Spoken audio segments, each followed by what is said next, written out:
Hey, hello, leaders. Hey, this is Paul Grau, and welcome to Run to Your Leadership Challenges. So, today we're going to be talking about awkward conversations. So, when I say awkward conversations, it's those ones that are very, very difficult to have, but we need to have them. There's no way around them. And there's a couple tips that I'd like to give you because I have I've been in a lot of these awkward conversations before, ones that I've started and ones that I've been on the receiving end. And some of the more difficult ones that I've had are speaking to people about hygiene. Boy, that's a tough one. When you got to tell somebody, "Hey, listen, you got to take a bath." And as a guy, if I ever had to have that conversation with a woman, that was really tough, and I did have to have that on one occasion.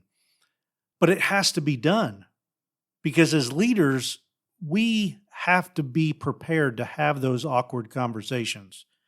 Another awkward conversation might be poor performance. On a lot of your team members are just really great people.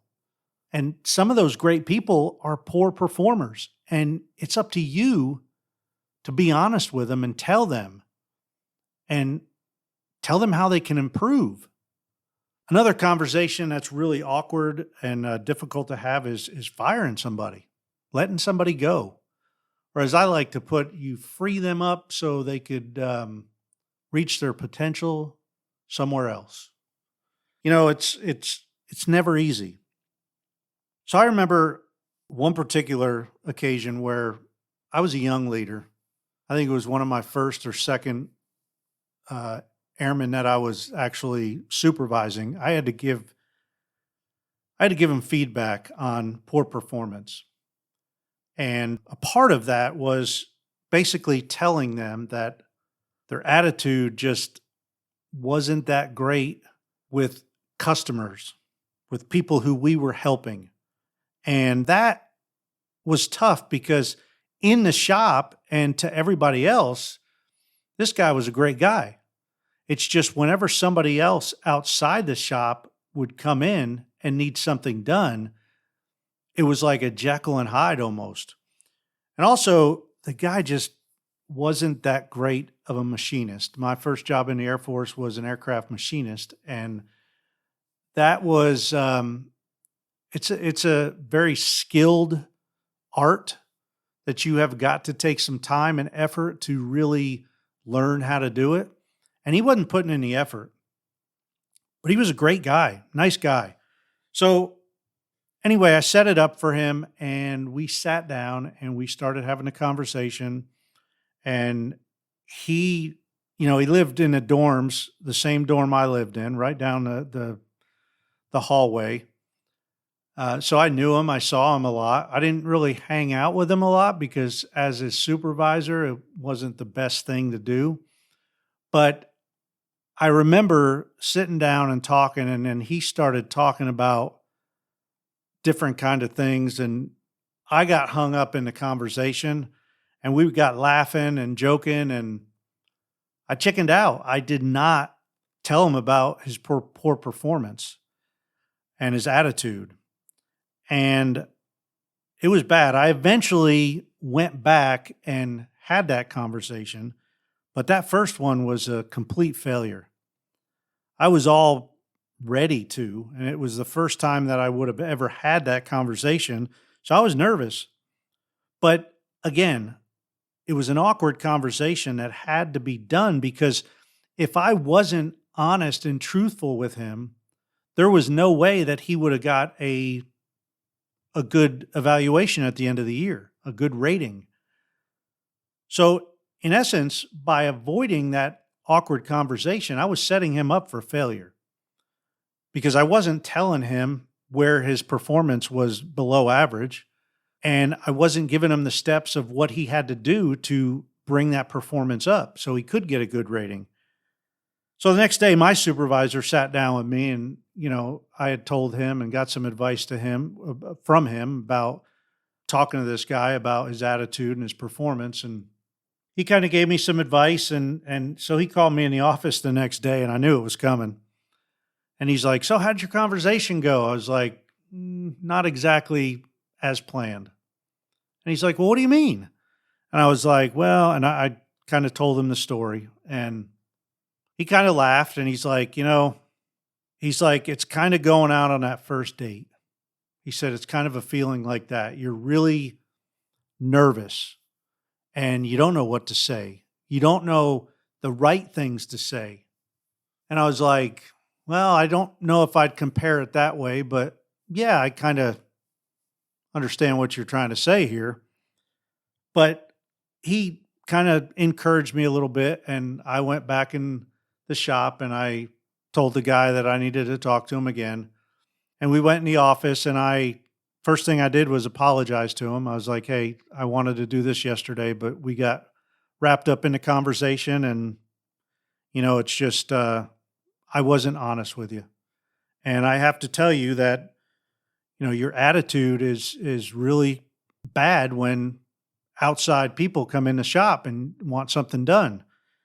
And I told him about his performance, and I set him up for success. I told him that, "Hey, in order to do this, I want you to think before you talk to these people. And, I want you to always keep in mind that they are our customer. We are serving them."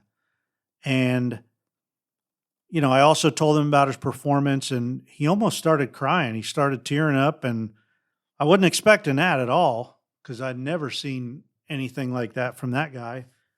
And that kind of got me choked up, but I told him, I was like, "Hey, I'm here for you. I want to help you. I want to walk this journey with you. I want to teach you. I want to mentor you." And I was still learning too at the time. So, but I was several steps ahead of him in the learning process on most things. And so we did. We sat down and we set up a time where every day we were going to sit down and we were going to go over certain things that he was struggling with. And it not only helped him, it helped me. His attitude turned around and things got better. The bottom line is, though, I screwed up and chickened out that first one. I sugarcoated it. And you should never, ever sugarcoat some kind of poor performance or an awkward conversation that needs to point out something that's not up to standard. You need to be upfront and honest. You need to tell the truth. Back in the Air Force, we used to say this one thing: if the baby's ugly, call it ugly. Call the baby ugly. And a lot of people never heard that. I don't know if it was a military thing or what, but you just got to call it like it is. You got to tell it like it is. And there's a lot of other conversations that we have in life that are awkward. It could be an argument, it could be conflict. The bottom line is it's difficult, but they're needed. So if you ever find yourself in that difficult conversation or that real awkward conversation that you don't really want to have, there's a couple things that you can do. First of all, you can respect the other person. You expect them to respect you, so you should respect them. You should listen with intent and without judgment. And man, I'm bad at that, all right? I am a judger, and I'm working on it. I'm getting better. I'm trying to catch myself, but it's ingrained in me. I do a lot of times. So listen with intent. Look them in the eye and listen with intent. Ask them questions as you need to. Prepare as much as possible for this awkward conversation ahead of time. Ask yourself these what if questions. What if they go down this road? What if they say this? What if they do that? How am I going to react to that? You should also anticipate defensiveness from them. When you have to have an awkward conversation and you have to tell somebody something that they're not doing right, or some conflict that they're not going to get what they want, a lot of times people put up that wall and man, they will come out charging. They might yell, they might clam up, but everybody's defensive a little bit different. But think of that and anticipate that defensiveness. What are you going to do if they go that way? And just remember, these awkward conversations need to be done because it won't be resolved and you're not helping those people by not having them. They're not going to go away on their own. These problems or the awkwardness of that conversation, it's not going to get any better. And I've even learned that from experience, it gets worse over time. The longer you draw it out, the worse it gets and the harder it gets. Because then the person is like, why didn't you tell me this before? And they got a legitimate gripe there. So again, be honest, be truthful. The truth will set you free, right? Be honest, be truthful, and just, man, if the baby's ugly, call it ugly. Hey, that's it for today. And tomorrow, I'm going to talk about wasting time. And if that's such a thing, can you waste time? Do you waste time? And we're going to have a conversation about that. So, hey, hope to see you back tomorrow. And if you wouldn't mind, I would love it if you shared this with somebody and possibly even please consider leaving me a review. Until tomorrow, run to your challenges. We'll see you.